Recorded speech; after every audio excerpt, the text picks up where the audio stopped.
What's going on, everyone? I'm back, and today we've got our ongoing 2018 positional player rankings to discuss, specifically the top 30 wide receivers for this season.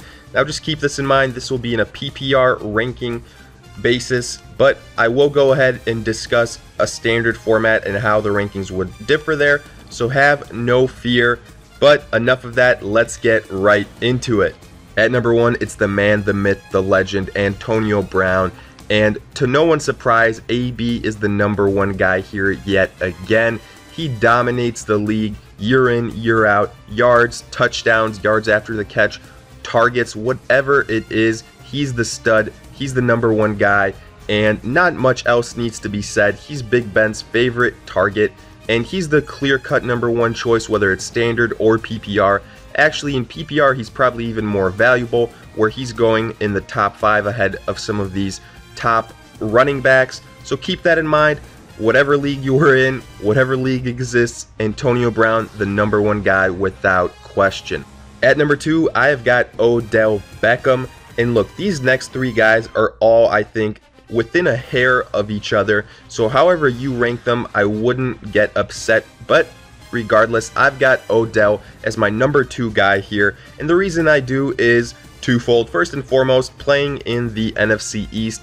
Other than the Eagles, the defenses there in that division don't really scare me.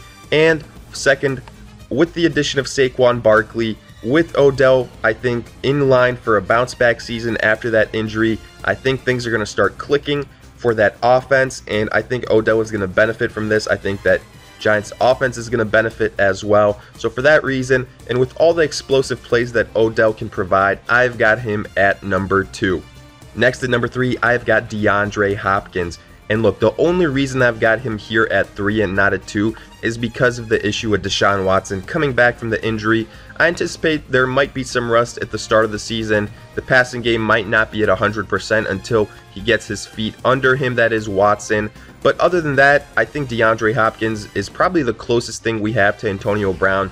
But to be fair, gotta factor in the quarterback situation. That's the only reason I've got him in number 3. Otherwise, we all know what a bona fide stud Hopkins is.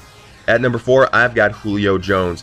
And when talking Julio, I think it comes down to that Atlanta offense, having had last year to get the rust off in terms of getting used to a new offensive coordinator. So I anticipate that offense being a lot more potent this year. The addition of Calvin Ridley, I think, will help a little bit as well, motivate Julio. Julio's going to be playing for a new deal as well, and I do think that touchdown potential will return. So even though I've got him here at number 4, all these guys from 2 to number 4, I believe are going to have great years, and the separation will not be that large at the end of the season between them.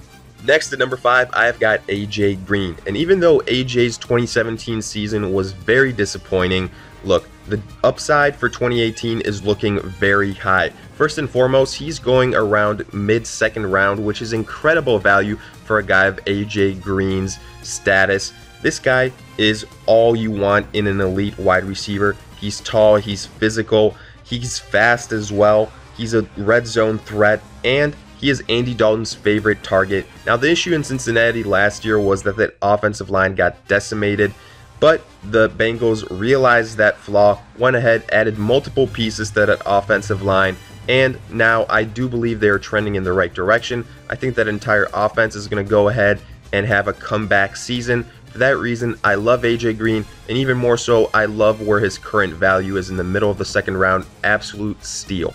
At number 6, I've got Michael Thomas. And look, Thomas is a guy that I really like. The only reason, however, I have him at number 6 is because even though I do see the New Orleans offense being lethal again this year, I just believe that that running game is a little bit higher of a priority on their offense than that of the passing game. And it makes sense that coaching staff wants to preserve Drew Brees for a deep playoff run when they need him most. And even though that is the case, in my opinion, I still believe Drew Brees has all the juice left in order to turn it on when it matters most. And Michael Thomas, without a question, is the top guy on that offense. With those pass catchers, he's the most reliable guy. He's been getting better year in, year out. Red zone target, an elite wide receiver, top 10 guy. Go ahead, draft Michael Thomas. You will not regret it. At number 7, I've got Doug Baldwin, a guy that I'm very high on this year. Now, up until now, these PPR rankings have pretty much been on par with the standard one as far as where everyone would fall. I will, however, say that in a standard league, Baldwin has a little bit of a lessened value, so maybe you would value someone like a Davante Adams a little bit more than Baldwin, maybe higher touchdown potential you see in Adams, more yardage, things like that, as far as where Doug Baldwin more of a possession guy. So just do keep that in mind. But like I said, very high on Doug Baldwin this year. I think that Seattle offense is going to be his to command alongside Russell Wilson. Some big names that Seattle had gotten accustomed to are now gone. Doug Baldwin is the unquestioned guy. Jimmy Graham also gone, so Doug Baldwin will be even bigger in the red zone. On top of that, with that Seattle defense taking some losses in terms of big players, I do think that offense for the Seahawks is going to have to do more, so that will mean more opportunities for Doug Baldwin. At number 8, I have got Keenan Allen, and similar to the Doug Baldwin situation, I value Allen more in PPR leagues, probably knock him down a spot or two again in standard, because every other game Keenan Allen is good for between 5 and 10 receptions, so that's between 5 and 10 extra points that you're not going to get in those standard formats. Also, I have him ranked a little bit lower because right now his value is in the early second round, whereas I believe you can get a player like Doug Baldwin, who I think will be better in early third round, so a whole round difference. That is something to keep in mind as well. And on top of that, I do think there will be some regression from last year with Keenan Allen. That's as good of a year as he had, and as far as him being a stud, unquestionably so, especially when he's healthy. But I just do think that offense will go ahead and have some other playmakers, especially with Mike Williams expected to be healthy now for the full season. At number 9, I've got Davante Adams, and admittedly so, I like him more in standard formats. If a guy in Green Bay had to be the PPR option, it would be Randall Cobb to me personally. But regardless, getting back to Adams, you have to love the fact that he is paired up with Aaron Rodgers, best quarterback in the NFL without a doubt. He airs out the ball exceptionally well. Now, the worry here with Davante Adams is, will he keep up his touchdown rate from last year? That's going to be very hard to do, especially with Jimmy Graham being there. But I do anticipate his yardages to still be good. He's been getting year in and year out, but do expect a dip in terms of touchdown potential. Rounding out the top 10, I've got T.Y. Hilton. And a big asterisk here because this ranking is dependent on the status of Andrew Luck. Obviously, reports are that Luck will be playing without a doubt coming out from the Indianapolis organization. But it is something to keep an eye out on because we all know and we all saw how people were burnt by T.Y. last year when Andrew Luck wasn't there. T.Y. maybe had 3 or 4 big games last year, but other than that, he was just too risky of a play and even went dropped in some leagues. Now, as far as him being a good receiver once Andrew Luck is there, I love the value that you can get for T.Y. I do think he's a top 10 receiver, and the fact that you can get a top 10 receiver in the middle of the third round is incredible value. Coming in at number 11 and 12 respectively, I've got Stefon Diggs and Adam Thielen. Now, I wanted to talk about both these guys in tandem since they're on the same squad. Starting with Stefon Diggs, I do have him ranked a little bit higher, obviously, one spot, but the reason being here is the new addition of Kirk Cousins is what really sways me, because I think the playing style of Stefon Diggs goes more in hand with what Kirk Cousins likes to do, which is really air out that football, take some chances down the field, and Stefon Diggs being that more long ball threat, being that more physical receiver, to me, he gets a boost there. But as far as Adam Thielen goes, honestly, if you looked at the stats, he has outproduced Stefon Diggs for the last about year and a half. Some reason for that is, Stefon Diggs starts out kind of, on fire, then maybe some kind of injury slows him down, and then he cools down. But the entire time, Adam Thielen is consistent. He gets you those receptions. But like I said, if Kirk Cousins hadn't been added to the Minnesota Vikings, I would probably have Adam Thielen above Diggs, especially in a PPR ranking. But the main thing for me here is the playing style of Kirk Cousins. I think both these guys will have very good years. Honestly, that entire Minnesota offense will get a boost, in my opinion, with Kirk Cousins and the amount of airing out that he does. Coming in at number 13, I've got Josh Gordon, and I think to me he's a player that I would rank a little bit higher if this was standard formats, probably right behind Stefon Diggs or even right at that level.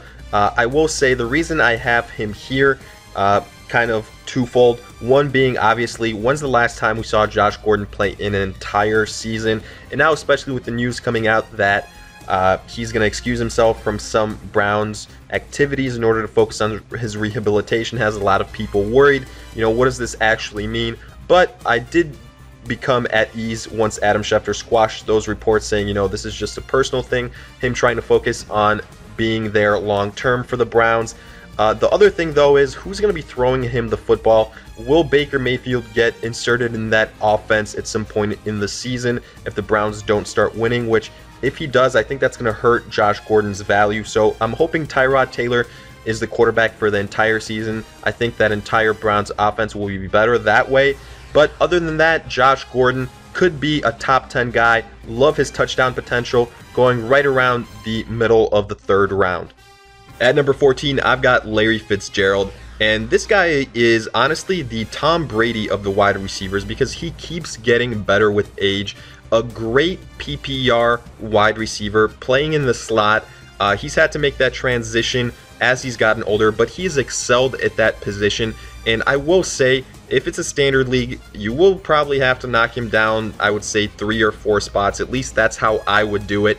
I would then focus on some bigger touchdown potential players. But as far as his role in that offense, if Sam Bradford can stay healthy, I think that Larry Fitzgerald will have a great year. And honestly, from what we've seen so far, Larry Fitzgerald can even get it done with some subpar quarterbacks. So I still have my fingers crossed if Bradford does get hurt that maybe Josh Rosen can still keep up the production of a Larry Fitzgerald. At number 15, I've got Juju Smith-Schuster, a guy that I am very bullish on this year that I think is going to have a great season, probably the best season out of all the sophomore wide receivers. I just love his potential in that Pittsburgh Steelers offense.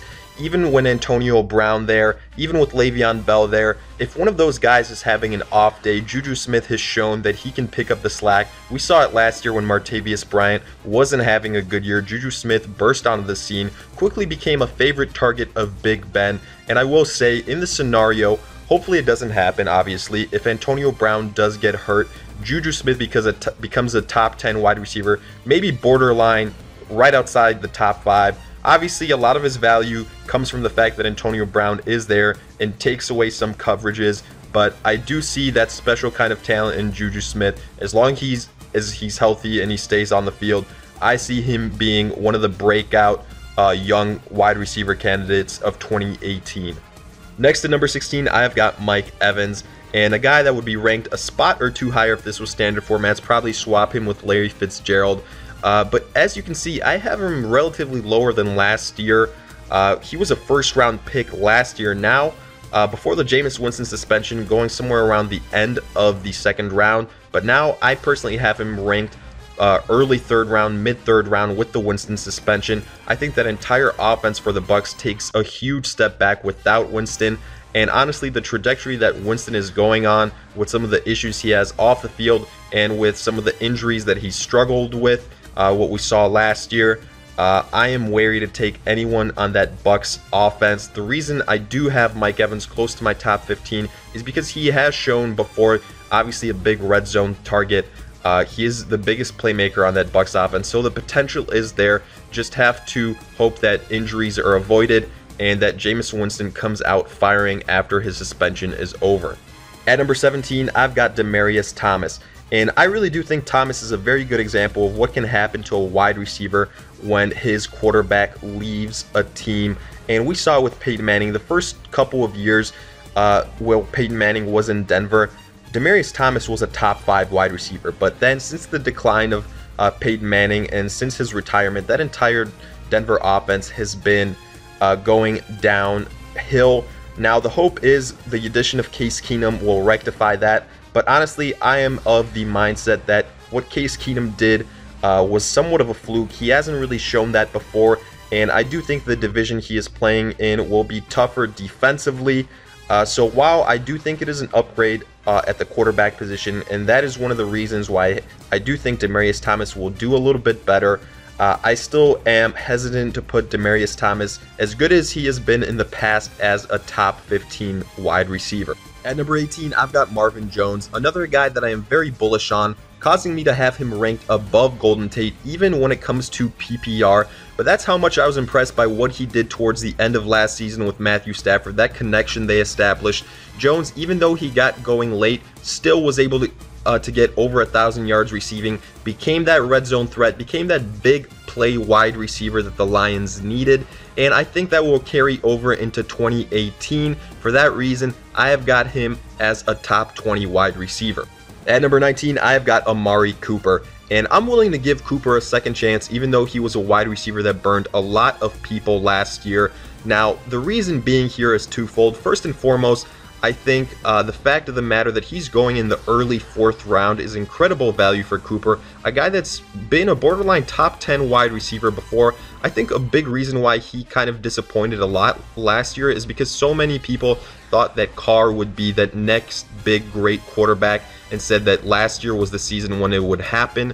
People were saying he'd be an MVP candidate, that the Raiders were, you know, a very serious playoff contender, but that never really clicked. Ultimately, though, I think those struggles will go ahead and benefit the Raiders long-term, benefit Carr, benefit Cooper. But the second reason I really do like Amari here is because John Gruden has pretty much blatantly said how much he loves Amari Cooper and how much he thinks that he's going to be a factor in this offense. Michael Crabtree did go ahead and leave. I think that's going to help the value of an Amari Cooper, even though Martavius Bryant is there and then Jordy Nelson is there. Cooper is the most experienced guy, so I expect him to have a big part in this offense.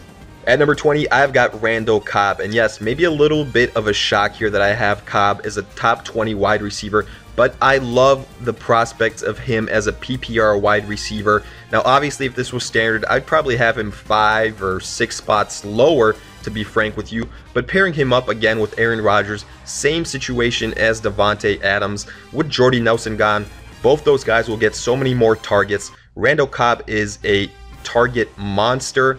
And as long as Aaron Rodgers stays healthy, I think Randall Cobb will be an incredible value wide receiver in the later rounds. A guy that can go from a flex play to maybe even a wide receiver number 2. Next at number 21, I have got Jarvis Landry, the big offseason acquisition for the Cleveland Browns. He will be in tandem with Josh Gordon, the 2 big name wide receivers for that Browns offense. And whether Gordon is there or not, I do think Landry will have a similar type of output because he is that PPR stud. A little bit lower in standard leagues, I would say maybe a spot or 2, but still he will get peppered with targets. He's not that big red zone threat. Even if Josh Gordon was there, I don't think he really would become that red zone guy.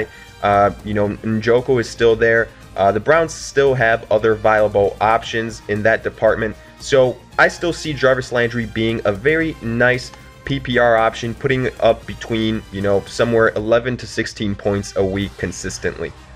At number 22, I have got Golden Tate, another PPR favorite, very similar to Jarvis Landry. When we're talking standard, knock him down a spot or 2. Don't have that high touchdown potential.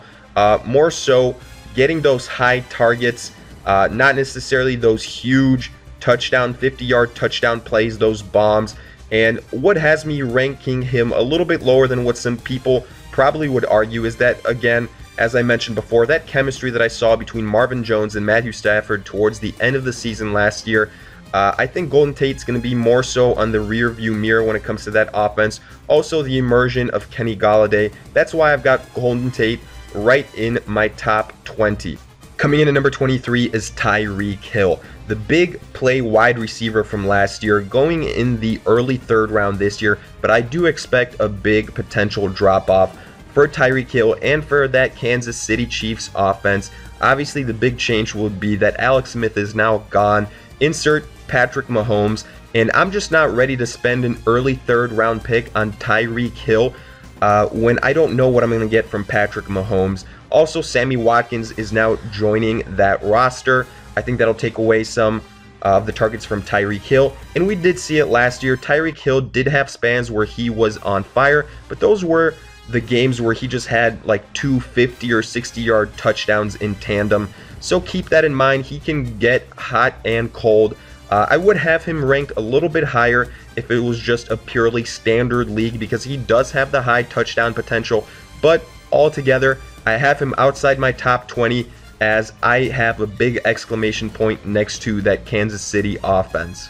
Next at number 24 is Alshon Jeffery, and a year after playing out a one-year deal for the Eagles and reaching the playoffs, winning the Super Bowl, Jeffery got rewarded, got his multi-year deal with the Eagles, is going to be an integral part of that offense. But the reason I am a little bit low on Alshon Jeffery and the other wide receivers in Philadelphia is I do believe when Carson Wentz returns, whenever that is, which I do think will be in the first part of the season, he does such an extremely good job of spreading out the football that he doesn't have one favorite target. If anything, his most favorite target is probably Zach Ertz, who's the tight end. So for that reason, I have Alshon Jeffery ranked a little bit lower. I do like his red zone abilities. So again, in standard leagues, I would notch him probably a spot or two higher. Coming in at number 25 is Chris Hogan, and a guy that benefited a lot from the Julian Edelman injury last year, really built that rapport with Tom Brady, and I expect that to carry into this season. Obviously, he gets a nice boost because Edelman will also be suspended the first 4 games of the season, and I expect Hogan to somewhat carry the load. A nice PPR option. Brandin Cooks also gone. So as far as wide receivers go, Hogan along with Rob Gronkowski, probably the two guys that he feels most comfortable with. And even when Edelman returns, I think Hogan will remain a very important piece in that offense. Coming in at number 26, 27, and 28 respectively, I have got the 3 teammates for the Rams in Cooper Kupp, Brandin Cooks, and Robert Woods in that order. Now let me explain. Even though Cooper Kupp is only going to be a second-year player, I really like his potential in the slot. That's why I've got him ranked higher in PPR leagues. Brandin Cooks, obviously, he got paid to go ahead and join the Rams, signed a multi-year deal, had success last year with the Patriots. He is that big burner that can get you those long touchdowns. I do think he'll be more of a factor in that Rams offense than a guy like Robert Woods. For the reason being, they just paid such a huge price to go ahead and land him a first-round pick and then invested a lot of money in him as well. And with Robert Woods, we saw it last year. A lot of his success came on, multi-touchdown games, which, as we know, going ahead and repeating those touchdown performances year to year, that's one of the hardest things to duplicate and to predict. That's why, for that reason, I've got this triplet in this order. And the only thing I will add is if it's a standard league, I would go ahead and bump up Brandin Cooks and Robert Woods above Cooper Kupp because of the higher touchdown potential. At number 29, I have got Allen Robinson, the new addition, big money wide receiver for the Chicago Bears. Obviously, he is coming back from an ACL injury. That's one of the reasons why I've got him lower. But honestly, I am just not a fan of Robinson. I know a lot of people are being bullish on him and going ahead just in full confidence, believing that that Bears offense will immediately click into gear, that they're going to be the new Rams of 2018. But in order for that to happen, I think that Trubisky needs to have the same success that Jared Goff did. And in my opinion, Trubisky doesn't deserve to be mentioned in that same category. Even though he didn't play the entire season last year, what we saw from him wasn't that impressive. Didn't get over 10 touchdowns in the season. Struggled getting over 100 yards passing from game to game.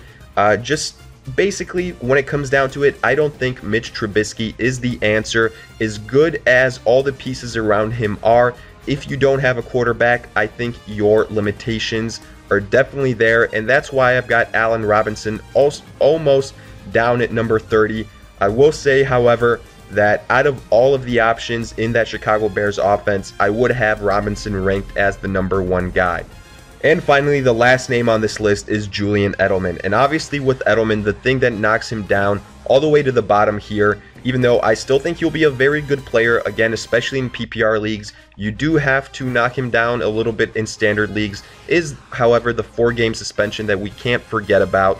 And I do think that'll play a factor, but with his draft stock being affected by that, I will say in later rounds, if he's there in the 6th or 7th round, I think that's very good value. After those 4 games are up, I do think he becomes close to wide receiver number 1 for the Patriots. He's got all that familiarity with Brady, and he is one of his favorite targets. And after he is coming back, he could be a top 15 wide receiver PPR without a doubt. So with that, we come to an end of this positional player ranking for the 2018 season, specifically the wide receivers. Now, as always, let me know what you guys think in the comments section. Do you guys agree with these rankings? I'm sure we will have disagreements, but let me hear it. Who's too high? Who's too low? Who was omitted? And as always, if you enjoyed, like, subscribe, and I'll see you guys in future videos.